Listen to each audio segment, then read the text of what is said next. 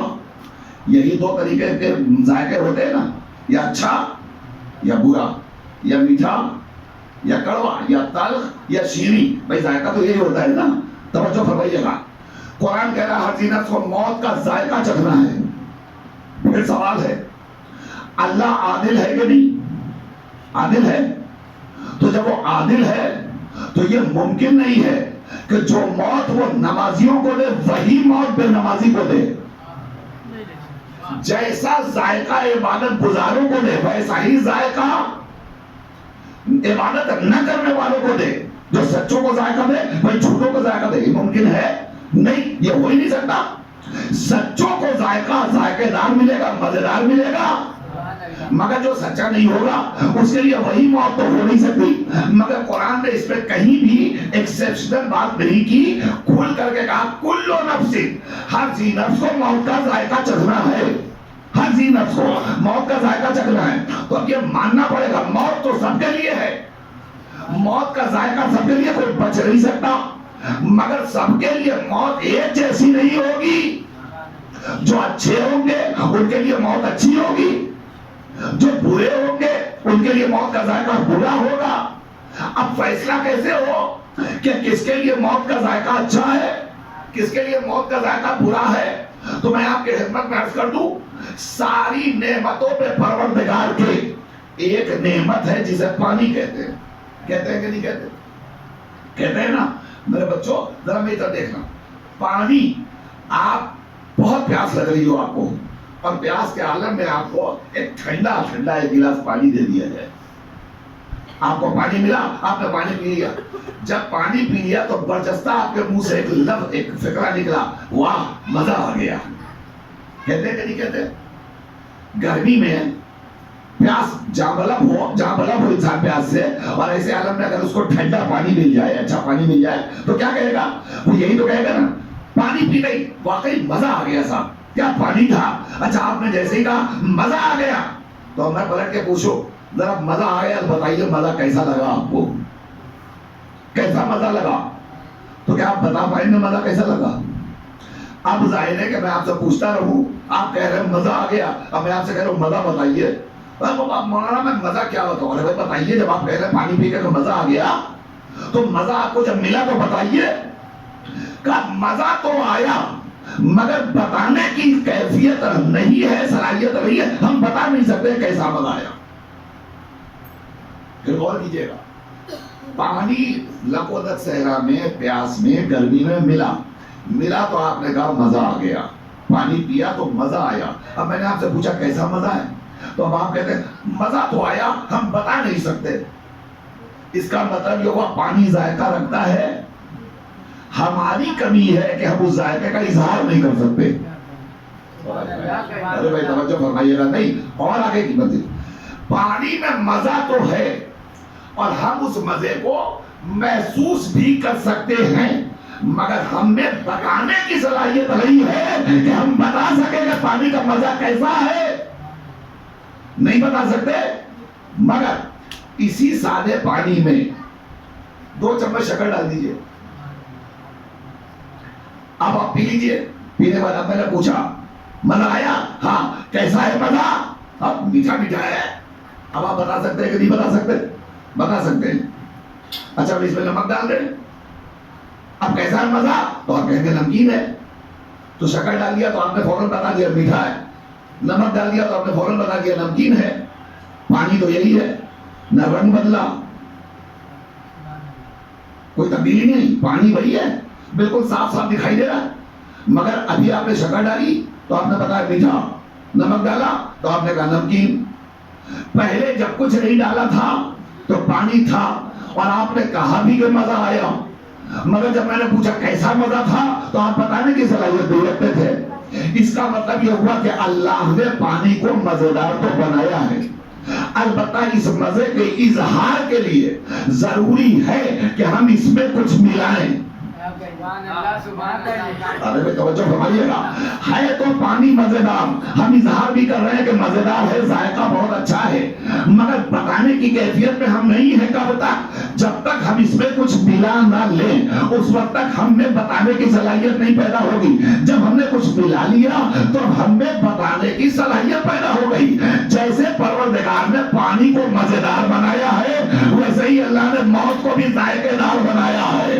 توجہ فرمائیے گا، موت کو بھی ذائقے دار بنایا ہے، مگر ہر آدمی محسوس نہیں کر سکتا کہ کس کی موت اچھی ہے کس کی موت بری ہے۔ اب اگر یہ جاننا ہو کہ موت اچھی کیسی ہے موت بری کیسی ہے تو جیسا عمل ملاتے چلے جاؤ گے ویسا مزہ موت کا بنتا چلا جائے گا۔ موت کے ذائقے کو اگر سمجھنا ہے موت کیسی ہے تو یہ دیکھو، دیندار ہے کہ نہیں، نمازی ہے کہ نہیں، پرہیزگار ہے کہ نہیں، متقی ہے کہ نہیں، کسی کے حق تلفی تو نہیں کرتا، لوگوں کا احترام کرتا ہے کہ نہیں، والدین کے احترام میں رہتا ہے کہ نہیں رہتا، لوگوں کے حقوق کو ادا کر رہا ہے کہ نہیں کر رہا ہے۔ جیسے جیسے انسان عمل میں اضافہ کرتا چلا جائے گا ویسے ویسے اس کی موت اس کے لیے ذائقے دار بنتی چلی جائے گی۔ تو موت بالکل ویسے ہی اللہ کی عظیم ترین نعمت ہے جیسے اللہ نے پانی کو نعمت بنایا، یہ بھی نعمت وہ بھی نعمت، اس میں بھی ذائقہ ہے اس میں بھی ذائقہ ہے، مگر اس کے ذائقے کو محسوس کرنے کے بعد بھی ہمیں بتانے کی صلاحیت نہیں ہوتی۔ لیکن جب ہم کچھ اس میں داخل کرتے ہیں، ملا لیتے ہیں، یعنی کوئی عمل انجام دے تو ہم میں صلاحیت پیدا ہو جاتی ہے کہ ہم اس کے ذائقے کا اظہار کر سکتے ہیں۔ بالکل ویسے ہی اللہ کہہ رہا ہے موت میں ذائقہ ہے، مگر جب اس ذائقے کو محسوس کرنا ہو تو محسوس کیسے کریں گے؟ کہ محسوس تبھی کریں گے آپ کہ جب اس میں عمل داخل کر لیں گے۔ جب انسان عمل داخل کر لے گا تو انسان کو مزہ آ جائے گا۔ اب ظاہر ہے کہ جو بھی انسان آیا ہے اسے اگر اپنی موت کو ذائقے دار بنانا ہے تو عمل کرنا پڑے گا۔ اب پھر قرآن مجید میں سورہ والعصر آپ مسلسل تلاوت کرتے ہیں، پروردگار نے اس میں کیا کہا؟ پروردگار کہہ رہا ہے والعصر ان الانسان لفی، اس کے آگے ہمیں یاد نہیں ہے، اگر آپ کو یاد ہو تو بول دیجئے، والعصر ان الانسان لفی،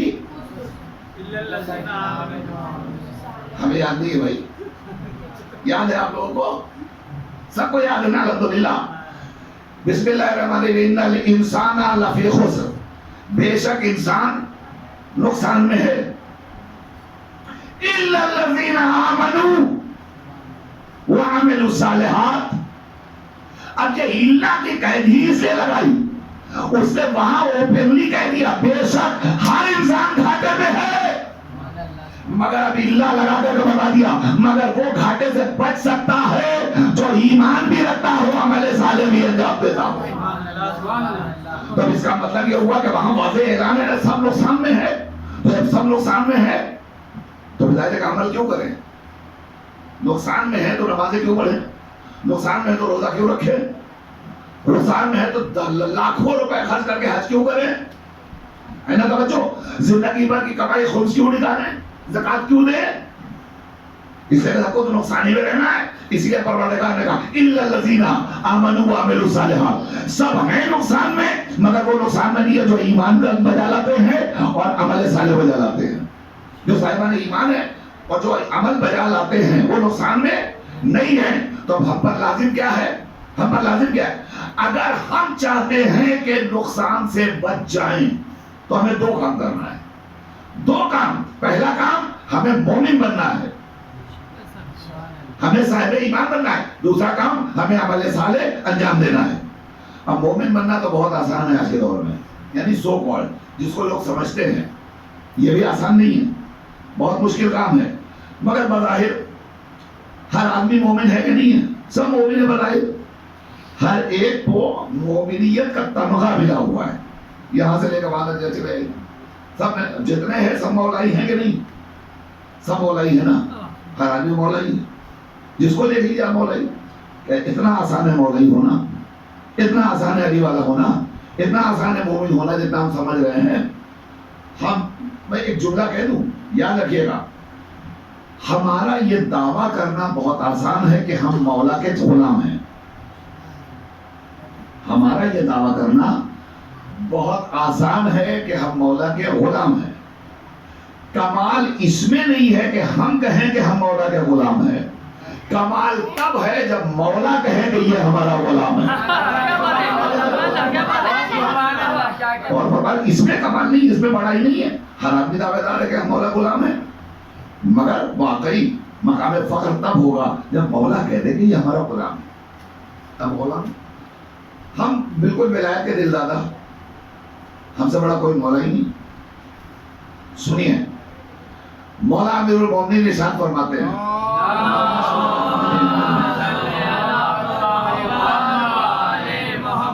اچھا یہ صلوات تو بغیر میرے کہے ہوئے آپ نے پڑھی تھی، اب میں گزارش کر رہا ہوں ایک باواد وزن پڑھ دیجیے.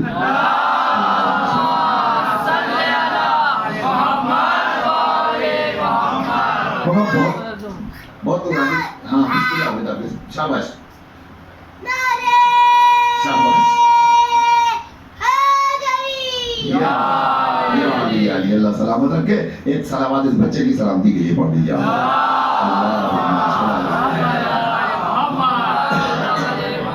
بہت پرانی گفتگو نہیں، میں سمیٹ رہا ہوں گفتگو کو، یاد رکھیے گا. جیسے اللہ نے ہر ایک کے لیے موت لازم کرا رکھا ہے، بالکل ویسے کہ انسان ہر انسان کے لیے نقصان ہے، مگر اس نے اللہ کی لفظ لگا کے تو بتا دیا سب نقصان میں ہے، مگر جو مومن ہوں گے وہ نقصان میں نہیں ہے. اب ہر آدمی مولا ہی ہے، ہر آدمی مولا کے نام پر جان قربان کرنے کو تیار ہے. مولا امیر المومنین ارشاد فرماتے ہیں، ایک جملہ سن لیجیے. مولا ارشاد فرماتے ہیں، سنو، اگر تم نے واقعی میری ولایت کو قبول کر لیا ہے تو تم فقیر بننے کے لیے تیار ہو جاؤ. بڑے غور کے ساتھ سنیے. مولا ارشاد فرما رہے ہیں، اگر تم نے میری ولایت کو قبول کر لیا ہے تو تم فقیر بننے کو تیار ہو جاؤ. اب دل تو یہی چاہتا ہے دستے دست جوڑ کر عرض کروں، یا مولا کیا ہم نے جناب امیر کو اس لیے مانا تھا کہ ہم فقیر بن جائیں؟ ابھی امیر کو اس لیے مانا تھا کہ ہم بھی امیر بن جائیں، مگر مولا کیا فرما رہے ہیں کہ اگر تم نے ہماری ولایت کو ایکسپٹ کر لیا، قبول کر لیا ہے، تو تم ہمارے فقیر بننے کو تیار ہو جاؤ. بڑا مشکل مرحلہ ہے. سنیے، یہ ہے ولایت. مولا کا جملہ ہے، ہماری ولایت کو قبول کر لیا. ہم نے کہا نا ادھر سے قبولیت ملنی چاہیے. مولا فرماتے ہیں ہماری ولایت قبول کر لیا تو ہمارے فقیر بننے کو تیار ہو جاؤ. مطلب کیا ہوا؟ کا مطلب یہ ہوا کہ لفظ فقیر جسے ہم نے یہ سمجھ رکھا ہے کہ دروازے میں جو بھیک مانگنے والا ہے اسے فقیر کہتے ہیں، کہ ہم یہی سمجھتے ہیں کہ وہ فقیر ہے، مگر یہ لفظ ہے عربی کی. ہم اس فقیر کو جسے فقیر سمجھنا ہے، یہ اردو والا فقیر ہے. لفظ فقیر عربی کی ہے، تو ظاہر ہے کہ جب عربی کی لفظ ہے تو ہمیں عربی ڈکشنری میں تلاش کرنا پڑے گا، عربی لغت دیکھنی پڑے گی. جب عربی لغت دیکھا ہم نے تو اس میں ملا فقیر. پورے توجہ چاہتا ہوں، غور کے ساتھ سنیے گا.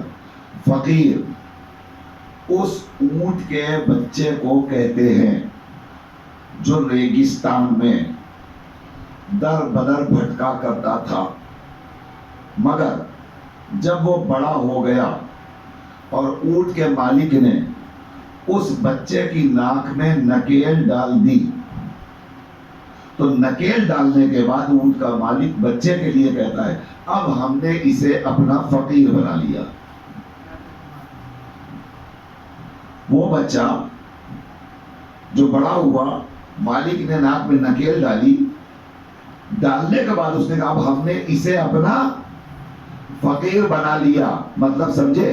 اس کا مطلب یہ ہوا کہ کل تک اس کو اختیار تھا جہاں چاہے منہ ماری کرے، مگر اب میں نے نکیل ڈال دی تو اب یہ ہر جگہ نہیں جا سکتا، اب اسے وہیں جانا ہوگا جہاں میں چاہوں گا.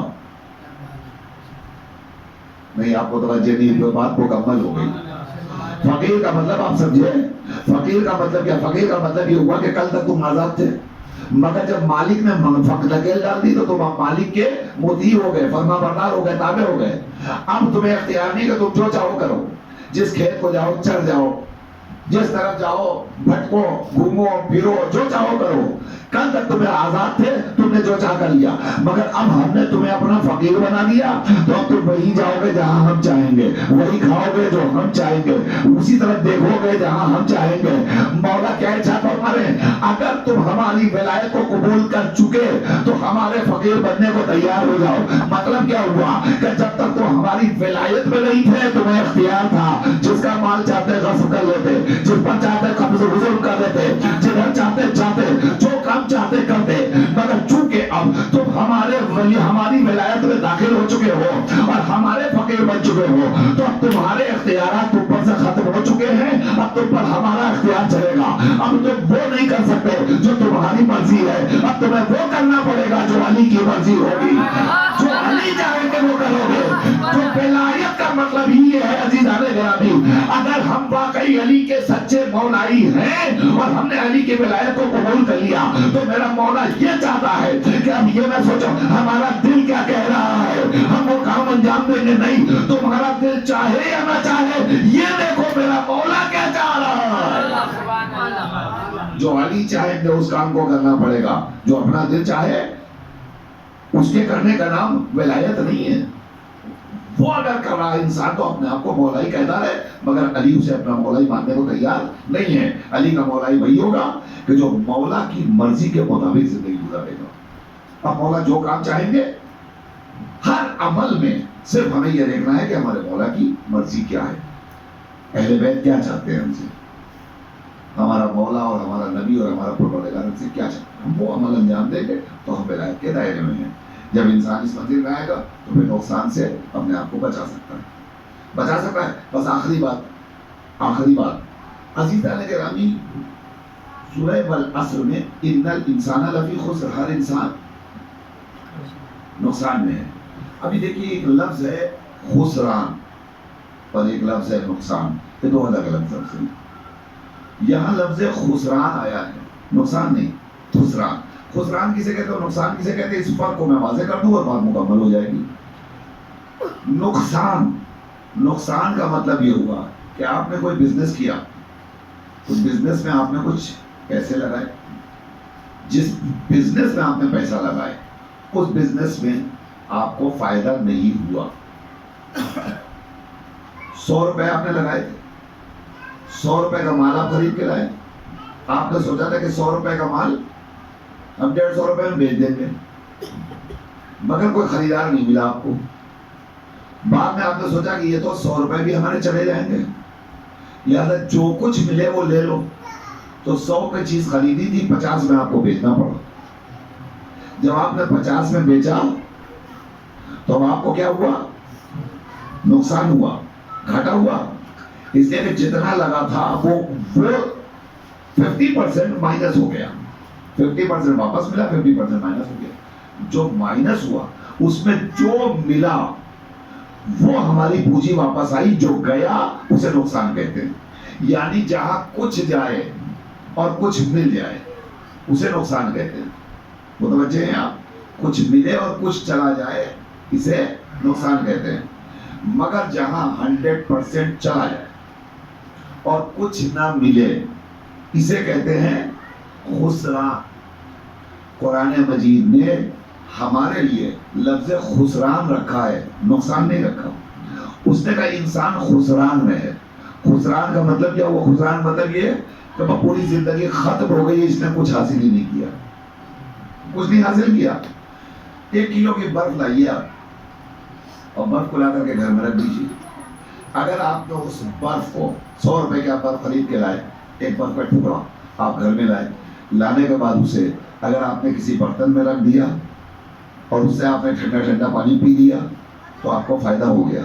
لیکن اسی سلی کو اگر آپ نے کسی پتھر پہ رکھ دیا اور وہ دھیرے دھیرے پگھل گئی تو اب جو پورا پیسہ آپ نے برف کی سلی لانے میں لگایا تھا اس میں آپ کو کچھ ملا نہیں ملا. پورا برف پگھل گیا، 1 گلاس پانی بھی آپ نہ پی سکے، پوری برف ختم ہو گئی. اسے خسران کہتے ہیں. اللہ کہہ رہا ہے انسان خسران میں ہے. اب خسران سے بچنے کا طریقہ کیا ہے؟ پورا برف نہ جانے دیجیے، اسے کسی برتن میں اکٹھا کر لیے تاکہ اس سے کچھ گلاس ٹھنڈا پانی مل جائے اور آپ کی پیاس بجھ جائے، آپ کو کچھ حاصل ہو جائے. کچھ حاصل ہونے کا مطلب اپنے آپ کو خسران سے آپ بچا لیں گے، نقصان سے ابھی بھی نہیں بچیں گے، اس لیے کہ کچھ ملا ہے، کچھ تو چلا گیا مگر کچھ ملا. لیکن قرآن کہہ رہا ہے تم خسران میں ہو تو کم سے کم میرے بچوں، میرے جوانوں، میرے بھائیوں، جب قرآن نے کہہ دیا ہر انسان خسران میں ہے تو اب عقل کیا کہتی ہے کہ کچھ نہ کرو تو کم سے کم اتنا عمل تو انجام دے دو کہ اپنے آپ کو خسران کی منزل سے نکال کر نقصان کے مرحلے میں داخل کرو، تاکہ یہ نہ ہو کہ ہمیں کچھ نہ مل سکا. اب یاد رکھو اہل بیت تمہاری شفاعت کے لیے اسی لیے ہے کہ اگر تمہارے نامہ عمل میں کچھ کمی ہو گئی تو جو لے کے جاؤ گے اس کے بل پر آل محمد کہیں گے پروردگار اس نے پڑھی تو ہے نماز، صحیح نہیں پڑھی نہ صحیح، روزہ رکھا تو ہے صحیح نہ صحیح، حج کیا تو ہے صحیح نہ صحیح، مگر کچھ تو عمل انجام دیا. اب پروردگار ہم اس کی طرف سے تیری بارگاہ میں سفارش کرنے آئے ہیں، جو کچھ کیا ہے تو اس لیے قبول کر لے کہ ساری چیزوں کے ساتھ ساتھ یہ ہمارا شہدائی تھا، یہ ہمارا مولائی تھا، یہ ہمارا فدائی تھا. اب سمجھ میں آئی بات عزیزان محترم، جس طرح سے انسان کے لیے عمل ضروری ہے اسی طرح انسان کے لیے ایمان لازم ہے. پہلے انسان خسران سے اپنے آپ کو نکال کر نقصان کے مرحلے میں داخل کرے. جب نقصان میں ہوگا تو اہل بیت کہیں گے اب میزان پر ہماری محبت تمہارے نمونہ عمل، تمہارے عمل کو اس منزل پر لائے گی کہ جہاں تمہارا نقصان بھی ختم ہو جائے گا. تمہاری بخشش کے ضامن ہمیں، تمہاری شفاعت کے ضامن ہمیں. ایک صلوات پڑھ دیجئے بآواز بلند.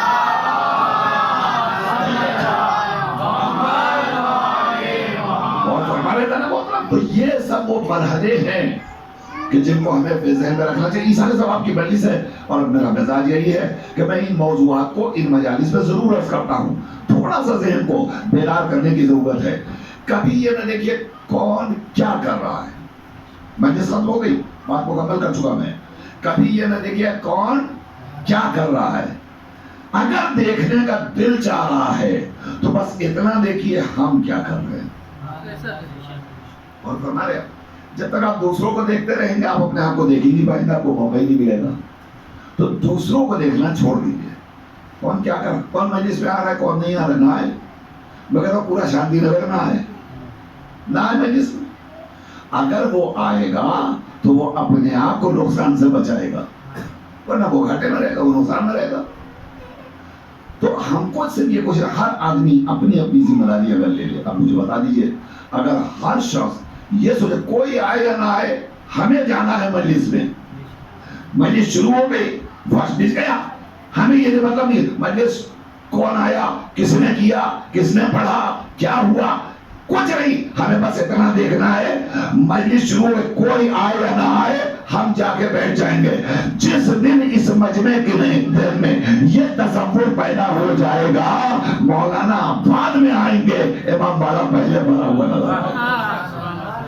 اور فرما رہے ہیں آپ ہر آدمی اپنی اپنی ذمہ داری محسوس کر لے. نماز پڑھانے والا بعد میں آئے گا، مسجدیں پہلے سے آباد ہو جائیں گی. اپنی اپنی ذمہ داری محسوس کر لے انسان، اور جب اپنی ذمہ داری محسوس کر لیں گے آپ انشاءاللہ تو یہی اپنی زندگی کی کامیابی کی ضمانت بن جائے گا. جانا تو سب کو ہے، کوئی ایسا نہیں ہے جسے واپس نہیں جانا ہے. کتنے دن ہم کو یہاں رہنا ہے. اس دنیا کے جو مزے ہم کو مل رہے ہیں یہ کتنے دن ملیں گے؟ کتنے دن؟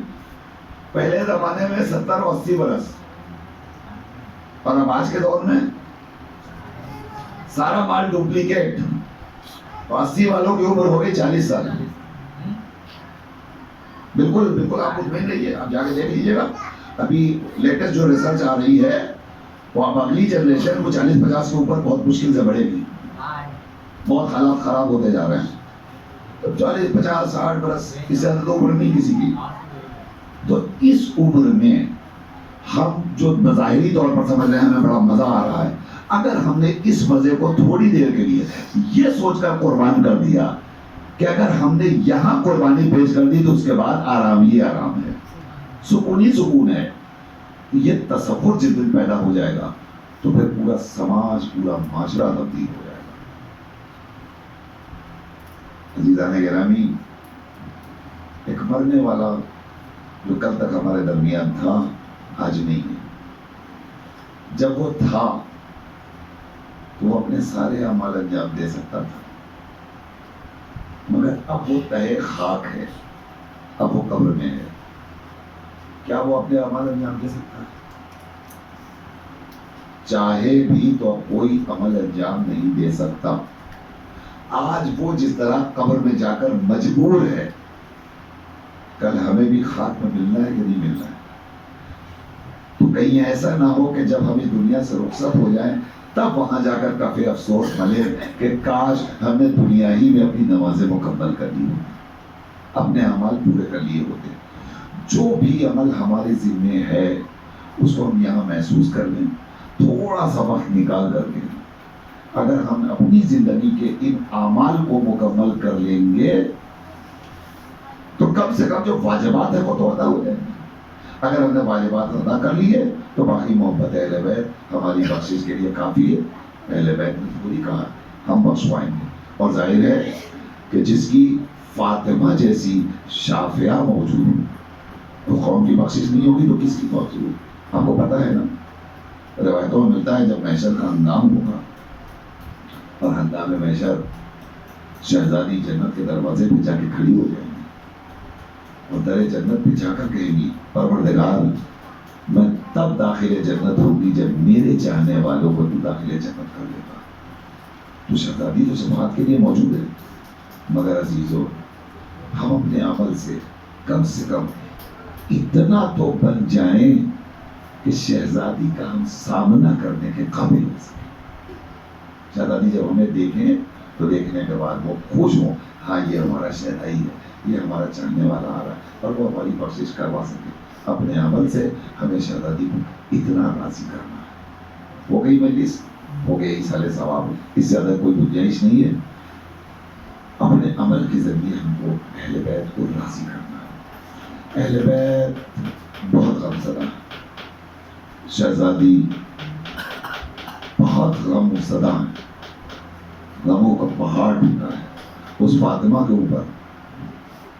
کتنے غم ٹوٹے ہیں اس کا اندازہ آپ یوں ہی لگا سکتے ہیں کہ شہزادی نے باپ کے جانے کے بعد جو مرثیہ پڑھا، اس مرثیے کا فکر آئی ہے کہ بابا آپ کے بعد مجھ پر وہ مصیبتیں ٹوٹی، اگر دن پہ پڑتی تو مثل شب تاریخ ہوتا۔ یہ جملہ آپ نے ابھی مسلسل سنا ہے اور سنتے رہیں گے، اور کبھی غور تو کیجیے آخر کیا وجہ اور کیا سبب ہے۔ شہزادی کہی بابا دن پہ پڑھتے تو مثل شب تاریخ ہو جاتا، دن تاریخ ہو جاتا۔ اس کا مطلب یہ ہوا اتنے ظلم ہوئے ہیں، اتنے ظلم ہوئے شہزادی کے اوپر کہ کوئی اندازہ نہیں لگا سکتا۔ اب آپ رونے کے لیے آمادہ تو میں جملہ کہوں، ایک باپ کے ایصال ثواب کی مجلس ہے، یہاں بچے موجود ہیں، محلے والے موجود ہیں، چاہنے والے موجود ہیں، بیوہ موجود ہیں، افراد خاندان موجود ہیں، سب موجود ہیں نا۔ ہمارا دستور کیا ہے؟ ہمارا دستور تو یہی ہے نا کہ جب جانے والا چلا جاتا ہے تو لوگ تسلیت پیش کرتے ہیں، صبر کے کلمات پیش کرتے ہیں، سینے سے لگاتے ہیں، دستے چپت پھیرتے ہیں، یہی طریقہ ہے نا۔ مگر شہزادی کیا کری بابا آپ کے بعد مجھ پر وہ مصیبت ہو کہ پہاڑ ٹوٹے کہ اگر دن پہ پڑھتے تو مثل شب تاریخ ہو جاتے ہیں۔ مطلب کیا ہوا؟ اتنے ظلم ہوئے بیوی پر، کتنے ظلم ہوئے، کون کون سے ظلم ہوئے میں بتاؤں؟ میں مرحوم کے ایصال ثواب کی مجلس پڑھ رہا ہوں تو آپ سب رونے کے لیے آمادہ ہیں، مگر ہائے فاطمہ کی مصیبت، فاطمہ کی سب سے بڑی مصیبت یہ ہے کہ باپ مر گیا مگر بیٹی کو رونے نہیں دیا گیا باپ کے غم میں۔ ایک باپ کے ایصال ثواب کی مجلس ہے، باپ ایسا چھوٹے چھوٹے بچے ہیں، یہ بچے روئیں گے تو آپ انہیں سینے سے لگا لیں گے، مگر ذرا فاطمہ کی غربت اور مظلومیت کا اندازہ لگائیے۔ روایت کہتی ہے کہ شہزادی اپنی باپ کی غم میں اگر رونا چاہتی تھی تو شہزادی کو رونے کا موقع نہیں دیا گیا، بلکہ لوگوں نے مولا کائنات سے کہا یا علی فاطمہ سے کہیے ذرا کم رویا کرے۔ آپ کو پتا ہے کیوں کہا لوگوں نے؟ اس لیے کہا، کہتے ہیں علی ان سے کہہ دیجیے اتنا نہ رویا کرے، وہ ہر وقت روتی ہے تو ہمارے آرام میں خلل واقع ہوتا ہے، ہم سو نہیں پاتے، ہمیں آرام نہیں ملتا ہے، لہذا ہر وقت نہ رویا کریں۔ اللہ اللہ کیسے ظالمین تھے ہے جو ایک بیٹی کو ایک باپ کے غم میں رونے سے بھی منع کر رہے ہیں۔ علی نے آ کے کہا رسول کی بیٹی، لوگ کہہ رہے ہیں کہ آپ کب رویا کیجئے، یا دن میں روئیے یا رات میں روئیے، ہمارے آرام میں خلل واقع ہوتا ہے۔ میں بتاؤں آپ کو، شہزادی نے ایک فقرہ کہا، بی بی کے چاہنے والوں، عزاداروں، ماتمداروں، میں بتاؤں شہزادی کا جملہ کیا ہے؟ شہزادی فرماتی ہیں ابو الحسن ان سے جا کے کہہ دیجئے کہ اب رسول کی بیٹی زیادہ دن تک زندہ نہیں رہے گی۔ فاطمہ اب زیادہ دنوں تک زندہ نہیں رہے گی، لیکن فاطمہ کو رونے سے نہ منع کرو۔ فاطمہ کے آنسو نہیں تھک سکتے، فاطمہ اپنے باپ کے غم میں روتی رہے گی، فاطمہ کے رونے میں کمی واقع نہیں ہوگی۔ تو مرتبہ میرے مولا نے ایک فقرہ کہا، باب اعظم سنیے فاطمہ کی مصیبت میں آپ کو احساس دلا رہا ہوں۔ ایک فقرہ کہا مولا کائنات نے، مولا کائنات کہتے ہیں فاطمہ تم رونا چاہتی ہو رو، ایک یہ خواہش بھی پوری کر دو، درمیان کا ایک راستہ ہے، یا علی جلد از کیجئے کا راستہ یہ ہے، میں جب دل میں جاتا ہوں یہودی کے باغ میں کھیتی کرنے تو میں تمہیں جنت البقیع میں چھوڑ دوں گا، تم میرے ساتھ چلنا اور بابا کی قبر پہ بیٹھ کے دن بھر رو لینا، جب میں شام کو واپس آؤں گا تو میں تمہیں لے کے آ جاؤں گا، پھر رات میں تم گھر میں رو لینا۔ یہ یہی تو چاہتے ہیں کہ یا دن میں رو یا رات میں رو، تو تم رات میں گھر میں رو لینا اور دن میں تم جا کے قبرستان میں بیٹھ کر کے رو لینا۔ اب آپ سوچئے ایک بیٹی باپ کے قبر پر دن بھر بیٹھ کے رو رہی ہے، اس بیٹی کے دل سے پوچھئے کون دلاسا دینے والا ہے، کون فاطمہ کو سہارا دینے والا ہے؟ اللہ اکبر۔ فاطمہ قبر رسول پر بیٹھ کر دن بھر رویا کرتی تھی، بابا آپ کے بعد بڑی مصیبتیں ہوئی، بابا میں کیا بیان کروں آپ کو، بابا زندہ رہنا دشوار ہے۔ فاطمہ فریاد کرتی تھی قبر رسول پر بیٹھ کر۔ روایت کا فقرہ ہے، علی جب شام کو لوٹتے تھے تو لے کر آتے تھے، اللہ اللہ میں کیسے یہ جملہ آپ کے حوالے کروں، چاہنے والے بیٹھے ہوئے سنو ارباب اعضاء، علی شام کو لوٹتے تھے تو فاطمہ کو لے کر آتے تھے، روزانہ کا دستور تھا۔ ایک دن میرا مولا شام کو جیسے ہی جنت البقیع کے قبرستان میں پہنچا، علی کو فاطمہ نے دیکھا تو فاطمہ دیکھتے چیخ مار کے رونے لگی، چیخ مار کے فاطمہ رونے لگی۔ اب تو اسی فاطمہ چیخ مار کے روئی تو علی دوڑتے ہوئے گئے اور جا کر پوچھا، فاطمہ کیا کوئی نیا ظلم ہو گیا؟